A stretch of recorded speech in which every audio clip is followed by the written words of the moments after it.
వస్తాయో, శ్రమల యొక్క ఉద్దేశం ఏంటో బయలుపరిచారు. వందనాలు. నువ్వెంత గొప్ప దేవుడువో, ప్రేమించే దేవుడు అని, విజ్ఞాపన చేసే దేవుడు అని, పడిపోయిన వారిని లేవనెత్తే దేవుడు అని, ప్రార్థనలకు జవాబిచ్చే దేవుడు అని, ఈ రాత్రి ప్రభువా మాకు చాలిన దేవుడు అని రుజువు చేసుకున్నందుకు వందనాలు.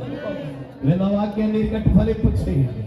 ఈ సభ అంతటిని మీరు ఇంత ఆశీర్వాదకరంగా జరిగించినందుకు వందనాలు అయ్యా. దీని వెనక ఇంత ప్రయాసపడి మీ దాసులు కాలేజీ గారిని బట్టి వందనాలు, థామస్ అయ్య గారిని బట్టి వందనాలు, స్వతంత్ర అయ్య గారిని బట్టి వందనాలు అయ్యా. ఈ మీటింగ్ ఇంత బాగా జరగాలని ప్రార్థించిన NUPS సేవకులు బట్టి వందనాలు, UPF సేవకులు బట్టి వందనాలు, క్రీస్తు యేసు సహవాస సేవకులు బట్టి వందనాలు, ప్రార్థనా తల్లి యొక్క ప్రార్థన బట్టి వందనాలు, వాలంటీర్లు బట్టి వందనాలు, సౌండ్ సిస్టమ్ బట్టి వందనాలు తండ్రి. దీని వెనక మీ దక్షిణ హస్తము శాపినందుకే వందనాలు. వారందరికీ వారి వారి దీవెనలు వారి వారి వంతుల్లో మీరు అనుగ్రహించండి ప్రభు. ఈ స్థలమును ఆశీర్వదించండి.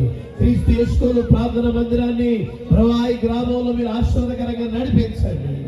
ఇంకా సువార్త కలిగిన వారు ప్రభా, ఇంకా నీ యొక్క కృపను పొందని వారు ఎవరైనా చుట్టుపక్కల ఉంటే వారిని సన్నిధిలో మేళ్ళు చేత నింపమని ప్రార్థిస్తున్నాము తండ్రి.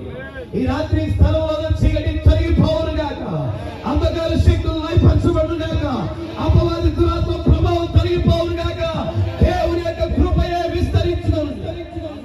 ప్రభువారి యొక్క కృపాధరణ యొక్క గ్రామం పైకి వచ్చును గాక.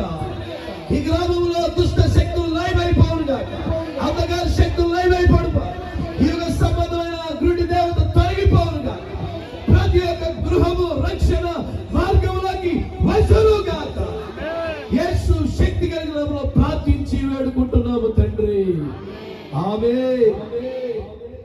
తండ్రి యొక్క కుమారుని యొక్క పరిశుద్ధాత్మ సహవాసము కూడి వచ్చిన ప్రజలందరికీ దేవుడు సంపూర్ణ రక్షణ రూపాంతరము చెందుతున్న రాకడ పరింతరము దేవుడు తోడైలు నడిపించును గాక.